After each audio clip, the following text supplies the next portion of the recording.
ಇವತ್ತು ಮಾನ್ಯ ಉಸ್ತುವಾರಿ ಸಚಿವರಾದ ಸನ್ಮಾನ್ಯ ಸತೀಶ್ ಜಾರಕಿಹೊಳಿ ಅವರ ಅಪಾಯಿಂಟ್ಮೆಂಟ್ ಮೇರೆಗೆ ಮಾನ್ಯ ಮುಖ್ಯಮಂತ್ರಿಗಳು ನಮ್ಮ ತಾಲೂಕಿನ ಎಲ್ಲ ಪೂಜ್ಯರ ಮಠಾಧೀಶರ ನೇತೃತ್ವದಲ್ಲಿ ನಾವಿರ್ಬೋದು, ಅಶೋಕ್ ಪೂಜಾರಿ ಅವರು, ಉಸ್ತುವಾರಿ ಸಚಿವರು, ವಕೀಲ ಸಂಘದ ಎಲ್ಲ ಅಧ್ಯಕ್ಷರು, ಎಲ್ಲ ಪ್ರಮುಖರು, ಇಡೀ ಎರಡೂ ಕ್ಷೇತ್ರ ಗೋಕಾಕರ್ನ ಎಲ್ಲ ಪ್ರಮುಖರು ಬಂದು ಮಾನ್ಯ ಮುಖ್ಯಮಂತ್ರಿ ಅವರಿಗೆ ಬೆಳಗಾವಿ ಜಿಲ್ಲೆ ವಿಭಜನೆ ಮಾಡಿ ಗೋಕಾಕ್ ನೂತನ ಜಿಲ್ಲೆ ರಚನೆ ಮಾಡಬೇಕಾದ್ರೆ ನಾವು ಮನವಿ ಪತ್ರ ಕೊಟ್ಟಿದ್ದೀವಿ.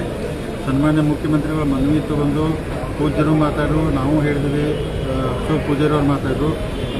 ಮುಖ್ಯಮಂತ್ರಿಗಳು ಅಂದ್ರೆ ಸ್ಪಂದಿಸಿ ಏನಂದ್ರೆ ನೋಡಪ್ಪ, ದೊಡ್ಡ ಜಿಲ್ಲೆ ಬೆಳಗಾವಿ ಅಂದ್ರೆ ಡಿವಿಷನ್ ಆಗಬೇಕಂತ ನಮ್ಮ ಅಭಿಪ್ರಾಯ ಇತ್ತು, ಅಂದ್ರೆ ಒದಿಬೇಕು ಆಡಳಿತದಿಂದ. ಆದ್ರೆ ಅವ್ರು ಏನು ಹೇಳಿದ್ರು ಅಂದ್ರೆ ಎಲ್ಲ ಈ ಬೆಳಗಾವಿ ಜಿಲ್ಲೆಗೆ ಸಂಬಂಧಪಟ್ಟಂಥ 18 ಶಾಸಕರು ಅಂದರೆ ಕಾಂಗ್ರೆಸ್ ಬಂದರು, BJP ಬಂದರು, ಎಲ್ಲರಿಗೊಂದು ಸಮಯ ಕೊಟ್ಟು ಕರಿತೀನಿ. ಕರೆದ ನಂತರ ಎಲ್ಲರ ಅಭಿಪ್ರಾಯ ತೊಗೊಂಡು ಒಂದು ನಿರ್ಣಯಕ್ಕೆ ಬಂತು ಅಂತ ಹೇಳಿದ್ವಿ. ಆದರೂ ನಾವು ಪೂಜಾರೆಲ್ಲ ಮಠಾಧೀಶರು, ನಾನು, ಅಶೋಕ್ ಪೂಜಾರಿ ಅವರು, ಉಸ್ತುವಾರಿ ಮಂತ್ರಿಯವರು, ನೀವು ಏನಾದರೂ ಜಿಲ್ಲೆ ವಿಭಜನೆ ಆಗ್ತಂದ್ರೆ ಫಸ್ಟ್ ನಮ್ಮ ಗೋಕಾಕ್ ಜಿಲ್ಲೆ ಆಗಬೇಕು ಅಂತೇಳಿ ನಾವು ವಿನಂತಿ ಮಾಡ್ಕೊಂಡಿದ್ವಿ. ಅವರು ಅದಕ್ಕೆ ಸ್ಪಂದಿಸಿದಾರು. ಎಲ್ಲ ನಮ್ಮ ಶಾಸಕರನ್ನ ಯಾವಾಗ ಟೈಮ್ ಕೊಟ್ಟು 18 ಜನ ಕರೀತಾರೋ ಅವಾಗ ನಮ್ಮ ಗೋಕಾಕ್ ಜಿಲ್ಲೆ ಮಾಡಬೇಕಂತ ನಾವು ಸಂಪೂರ್ಣ ಬೇಡಿಕೆ ಇರ್ತೀವಿ. ಆದಷ್ಟು ಬೇಗನೆ ಗೋಕಾಕ್ ಜಿಲ್ಲಾ ರಚನೆ ಆಗ್ತೈತೆ ಅಂತೇಳಿ ಒಂದು ಆಶಯದಿಂದ ಇವತ್ತು ನಾವು ಹೋಗ್ತಾ ಇದ್ದೀವಿ. ಸರ್, ಎಷ್ಟು ಜಿಲ್ಲೆ ಆಗ್ಬೇಕಂತೇಳಿ ಏನಾದರೂ ಅಲ್ಲ, ಈಗ ನಾವು ಗೋಕಾಕ್ ಜಿಲ್ಲೆ ಆಗ್ಬೇಕಂತ ಹೇಳ್ತಾ ಇದ್ದೀವಿ. ಯಾಕಂದ್ರೆ ಮೊದಲು ಏನು ನಮ್ಮ ರಾಜ್ಯ ಸರ್ಕಾರಕ್ಕೆ ಆಯೋಗ ರಚನೆ ಮಾಡಿದ್ರು, ಆಯೋಗ ಮುಖಾಂತರ ಗೋಕಾಕು ಚಿಕ್ಕೋಡಿ ಆದ್ರೆ ಸೂಕ್ತ ಅಂತೇಳಿ ಆಯೋಗ ಎಲ್ಲ ವರದಿ ಕೊಟ್ಟಿದ್ದಾರೆ ಅಂದ್ರೆ ರಾಜ್ಯ ಸರ್ಕಾರಕ್ಕೆ. ಅಂದ್ರೆ ಆ ಅಭಿಪ್ರಾಯದಲ್ಲಿ ಜಿಲ್ಲಾ ಬೆಳಗಾವಿ ಬರೆದು 3 ಜಿಲ್ಲೆ ಬಂದು ಬೆಳಗಾವಿ, ಗೋಕಾಕು, ಚಿಕ್ಕೋಡಿ ಆಗ್ಬೇಕಂತೈತಿ. ಅದಕ್ಕೆ ಯಾವಾಗ MLA ಅವ್ರು ಕರಿತಾರೆ ಆ ಮೀಟಿಂಗ್ ಭಾಳ ಇಂಪಾರ್ಟೆಂಟ್ ಇರ್ತೈತಿ. ಅವಾಗ ಹೋಗಿ ನಾವೆಲ್ಲ ಕನ್ವಿನ್ಸ್ ಮಾಡಿ ಆದಷ್ಟು ಬೇಗ ಗೋಕಾಕ್ ಜಿಲ್ಲಾ ಮಾಡಕ್ಕೆ ನಾವೆಲ್ಲ ಪ್ರಾಮಾಣಿಕ ಪ್ರಯತ್ನ ಮಾಡ್ತೇವೆ. ಸರ್, ಗೋಕಾಕ್ ಮತ್ತು ಚಿಕ್ಕೋಡಿ ಜಿಲ್ಲೆ ಆಗೋದಾದ್ರೆ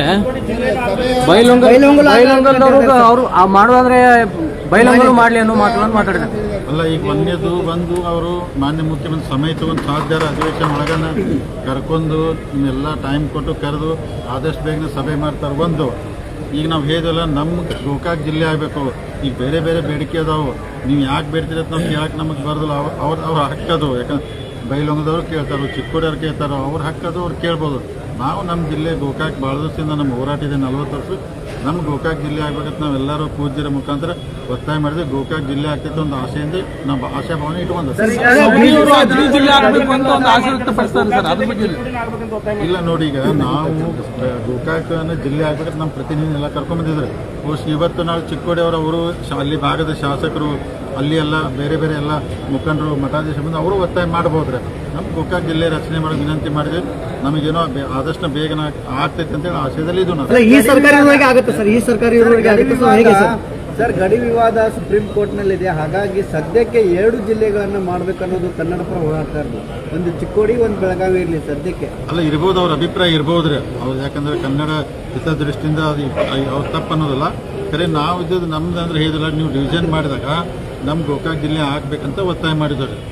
ನಿರಂತರವಾಗಿ MS-ನವರು, ಶಿವಸೇನವರು ಪುಂಡಾಟವನ್ನು ಮಾಡ್ತಿದ್ದಾರೆ. ಜೊತೆಗೆ ಗಡಿ ವಿಚಾರಗಳನ್ನು ಇಟ್ಕೊಂಡು ಪದೇ ಪದೇ ಖ್ಯಾತೆ ತೆಗಿತಾ ಇದ್ದಾರೆ. ಮತ್ತು ಜೊತೆಗೆ ವಿಭಜನೆ ಆದರೆ ಅವ್ರ ಕೈಗೆ ಸಿಗುತ್ತೆ ಅನ್ನೋದು. ಇಲ್ಲ, ಖಂಡಿತ ಆ ಥರ ಏನು ಆಗೋದಿಲ್ಲ. ಯಾಕಂದ್ರೆ ನೋಡ್ರಿ, ಕನ್ನಡ ಮಾತಾಡೋ ಭಾಷೆ ಜನ ಭಾಳ ಇದ್ದಾರೆ ಬೆಳಗಾವಿ ಜಿಲ್ಲೆಯಲ್ಲಿ.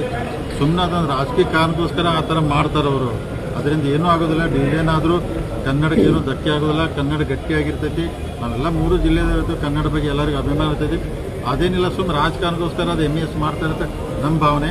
ಆದಷ್ಟು ಬೇಗನೆ ಜಿಲ್ಲೆ ಆಗಲಿ ಅಂತೇಳಿ ಒತ್ತಾಯ ಮಾಡಿದ್ವಿ. ಮುಖ್ಯಮಂತ್ರಿ ಒಳ್ಳೆ ನಿರ್ಧಾರ ಮಾಡ್ತಾರೆ. ಮುಖ್ಯ ಆಶಯದಲ್ಲಿ ಇವತ್ತು ಹೋಗ್ತಾ ಇದ್ದಾರೆ. ಈ ಅಧಿವೇಶನದೊಳಗೆ ಮಾಡಂತ ಹೇಳಿದ್ವಿ. ನಾವು ಅಧಿವೇಶನ ಒಳಗೆ ತಾವು ಹೆಂಗಾರು ಮಾಡಿ ಮಾಡ್ಬೇಕಂತ ಹೇಳಿದ್ವಿ.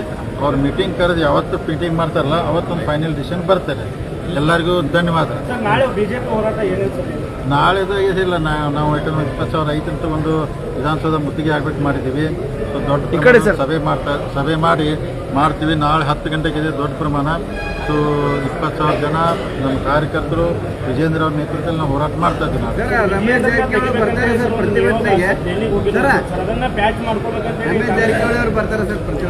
ರಮೇಶ್ ಜಾರಕಿಹೊಳಿ ಬರ್ರಿ ಅಂತ ವಿನಂತಿ ಮಾಡ್ಕೊಂಡಿದ್ವಿ ರೀ. ಅವರು ಬರ್ತಾರಂತ ಆಶಯದಲ್ಲಿ ಇದ್ವಿ. ಬಂದ್ರೆ ಒಳ್ಳೇದಾಗ್ತದೆ. ಆಮೇಲೆ ಈಗ ತಾವು ಹೇರಿಲ್ಲ, ತೆಗೆದು ಬಿಡೋದು ನಮಗೆಲ್ಲ ಹೈಕಮಾಂಡ್ ಕರೆದು ಈಗ ವಿಜೇಂದ್ರ ಅವ್ರನ್ನ ಹೈಕಮಾಂಡ್ ಅಧ್ಯಕ್ಷ ಮಾಡಿದಾರು. ನಾವೆಲ್ಲ ಒಪ್ಕೋಬೇಕು. ಅವ್ರ ನೇತೃತ್ವದಲ್ಲಿ ಕೆಲಸ ಮಾಡ್ತಾರೆ. ಯಾವುದೇ ಕಾರಣಕ್ಕೂ ಸಹೋದರ ಹೇಳ್ತಾರೆ. ಅಂದ್ರೆ ಕೇರೀಗ ಅದನ್ನು ಅವ್ರಿಗೆ ಏನು ಅಭಿಪ್ರಾಯ ಅಲ್ಲಿ ಹೇಳ್ತಾರೆ, ಆದರೂ ಅಲ್ಲಿ ಹೇಳಬೇಕು. ನಾ ಏನೆಲ್ಲ ಹೈಕಮಾಂಡ್ ಒಂದು ಡಿಸಿಷನ್ ತೊಗೊಂಡಾಗ ಎಲ್ಲ ತಲೆಗೆ ಹಾಕ್ಬೇಕಾಗ್ತೈತಿ. ಈಗ ಅವ್ರ ಅಧ್ಯಕ್ಷ ಮಾಡಿದ ಅವ್ರ ನೇತೃತ್ವದಲ್ಲಿ ಕೆಲಸ ಮಾಡೋಣ. ಮುಂದೆ ಹೈಕಮಾಂಡ್ ಏನು ಡಿಸಿಷನ್ ಆ ಪ್ರಕಾರ ಇರೋನು ಎಲ್ಲರೂ ಯಾರು 20,000 ಜನ ಸೇರ್ತಾರೆ. ಎಲ್ಲರಿಗೂ ಧನ್ಯವಾದ ರೀ.